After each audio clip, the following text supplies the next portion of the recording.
Today, we're gonna build a bridge across this nice babbling brook. Listen to this. That's nice. Now, this is not actually very wide, probably 4 feet at the widest, but there's a weird slope and this does flood to become like maybe 8 feet wide. So we gotta take that into account.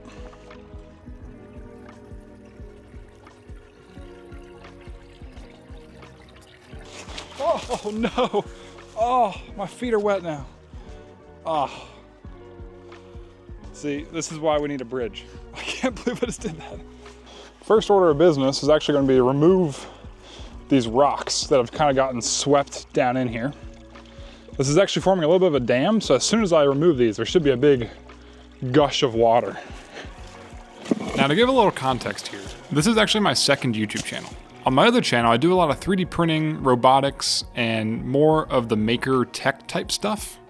But in my free time, I like to do a lot of outdoors things. And a couple months ago, I decided I'd like to start filming the things I do outdoors, just to document them. Doing various projects outdoors is currently my way of relaxing. So I'm hoping filming and documenting this doesn't ruin that. But there's only one way to find out.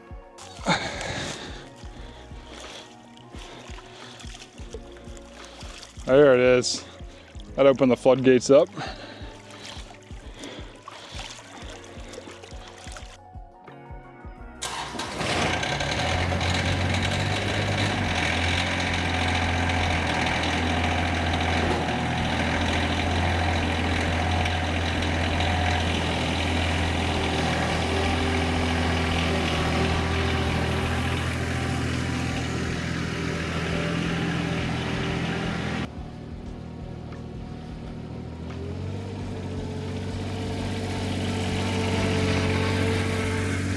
Now, this is the first of 3 bridges I need to build on this property, and they are all just so we can get equipment across the creek. There's a lot of different ways to build bridges, but as we cleared out a bunch of trees and brush, we cut down a lot of locust trees and we saved them in a big pile. Locust wood is actually really good for building things outdoors. It's sort of naturally rot resistant, so since we just had them laying around, I decided I might as well use them.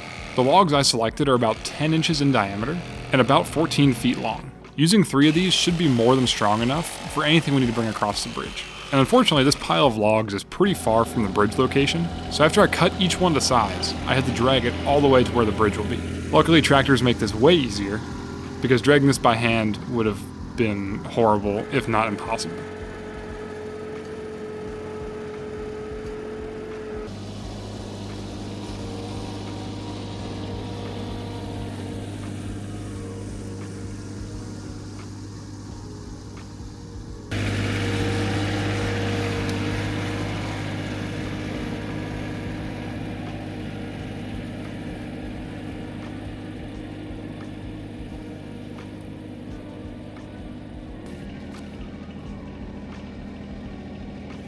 Doing this cut and drag process for the logs took almost the entire morning since I had to do it 3 times. You'll also notice I'm using a Sawzall to cut these, which is definitely not the most efficient method. However, while I was doing this, I was at the property all alone, and I don't love using chainsaws when there's no one else around. I'm not sure if I'm just being overly cautious, but in my mind it's a little bit better if something just takes a little bit longer and there's less chance of getting injured, especially when there's no one around to help.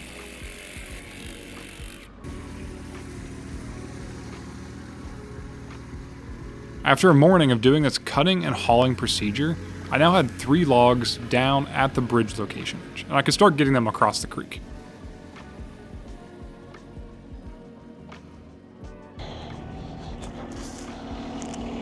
It's definitely more than a one-person job, but here we are. Oh.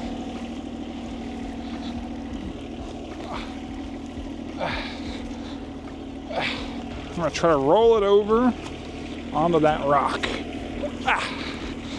And up.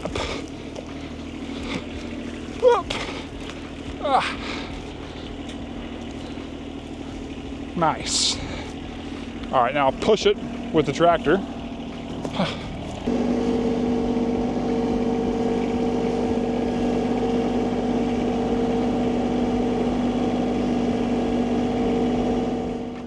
Getting just one of these logs across the creek was actually a pretty big challenge. I was able to do it, but it took a while, Now this may surprise you, but I'm not really known for hitting the weights at the gym, so this was out about the limits of what I could do. But luckily for the other 2 logs, I was able to get my brother to help me out.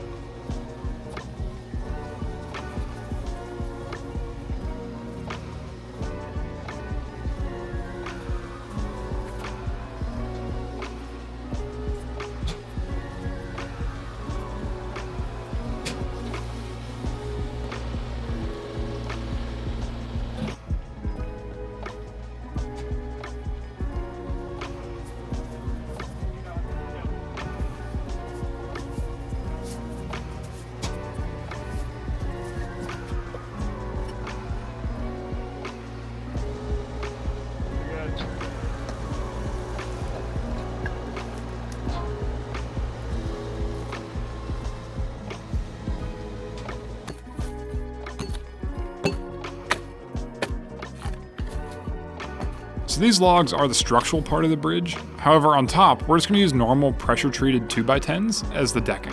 Since these logs are not exactly straight because they're just natural trees, and they're round, this makes it a little difficult to actually secure the decking and make everything flat and even. So to fix this, I'm just going to mill the top of it flat using this chainsaw mill. This is a super cheap version I found on Amazon, but it actually worked pretty well.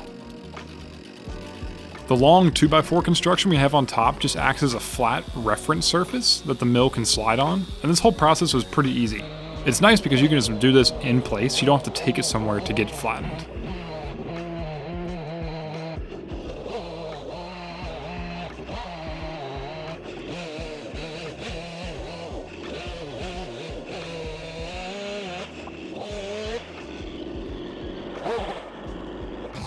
Screwed to the...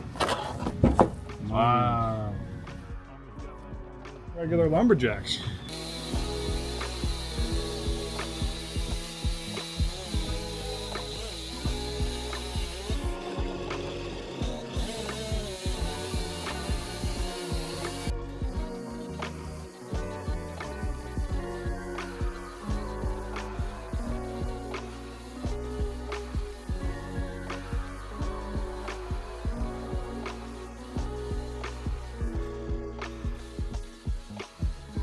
At this point in the project, I also have my dad and my other brother helping me out, which is very welcome because although this chainsaw mill does most of the work for you, it still kind of wears you out pushing it, and it vibrates a lot and kind of hurts your hands eventually.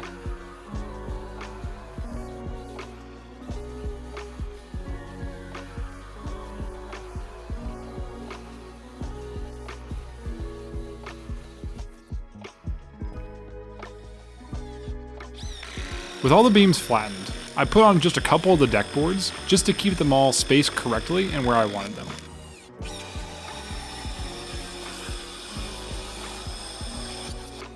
Before we can put on the rest of the decking though, I need to make sure these beams don't move anywhere over the years. And to do that, I'm just going to use some concrete. For now, I'm not going to pour any giant piers or anything like that. I just kind of formed up a little area around each of the beams and then poured some dry concrete in there and then slowly poured some water on it. This is probably not the most durable way of doing this, but I'm hoping that should be good enough.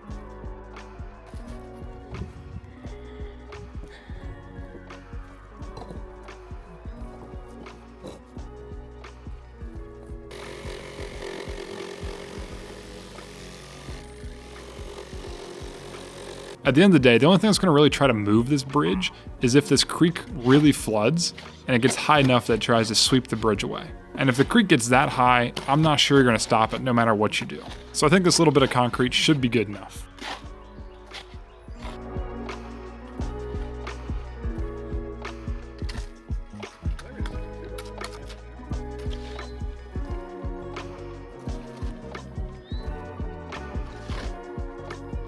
And with that, I'm ready to put on the rest of the decking for this bridge. Once again, I'm using just normal pressure-treated 2x10s, and they're each 8 feet long. When I was laying this out, I did some quick math to kind of figure out what the best balance of price versus number of these I needed, and 2x10s seemed like they were the best option. Because obviously 2x4s and 2x6s are a lot cheaper, however, you would need way more of them. And also, in my experience, the 2x10s and 2x12s tend to come from much larger trees, obviously, and they seem to just be higher quality wood. To hold them in place on the bridge, I'm using these 6-inch structural screws. I think these are probably a little overkill, but they do a great job of holding the boards down. You can really see them clamp together when the screw gets tight. When I started off, I actually just put one screw in each of the beams, but I quickly realized this was probably not enough to keep the boards from cupping. So instead I switched to doing 6 screws per board, and that should really hold it in place. If you go to the hardware store and try to buy these structural screws, they're pretty expensive there. However, I found you can buy them online much more affordably, and they still seem decent quality. I'm not sure I would trust building a house using Amazon screws. However, I'm just building a bridge, and they're just holding these boards in place, so they seem great for this job.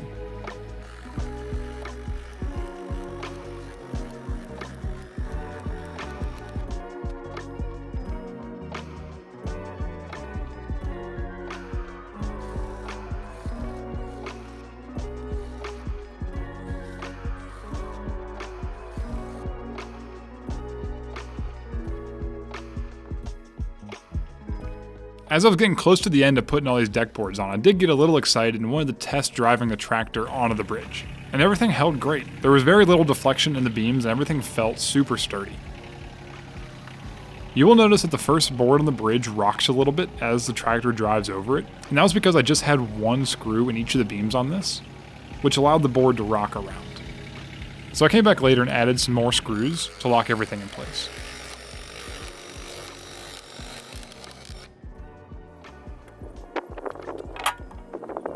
As I was getting to the end of this, I was starting to think about how to make the next bridge. After all, I need to make 2 more of similar sizes to get across the creek and all the parts of the trail I have planned.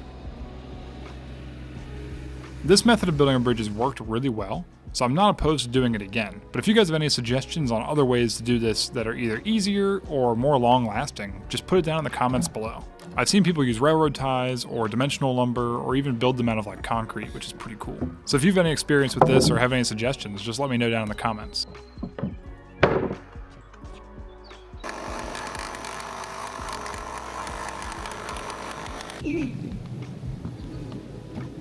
Woo! We got a bridge.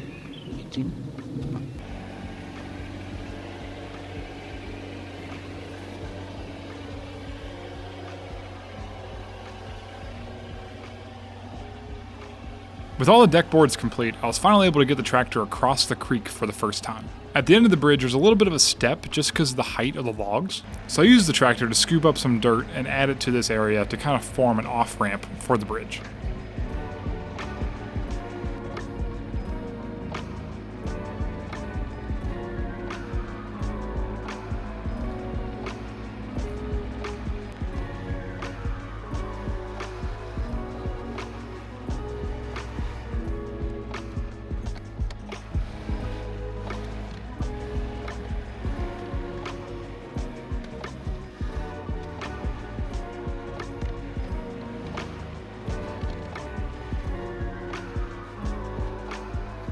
There was a couple leftover boards, so I decided to add them to the side as little guardrails, and this, in theory, I guess makes it a little bit hard to fall off the side of the bridge, but it was also just because I didn't want to carry them back.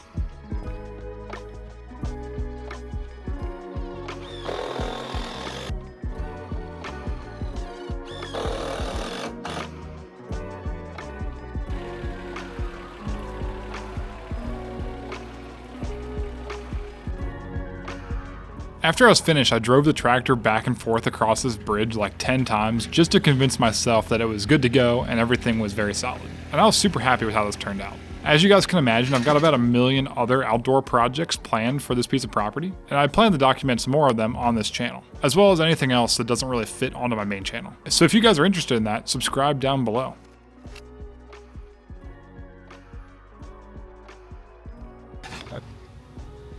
Well, I think we got ourselves a bridge.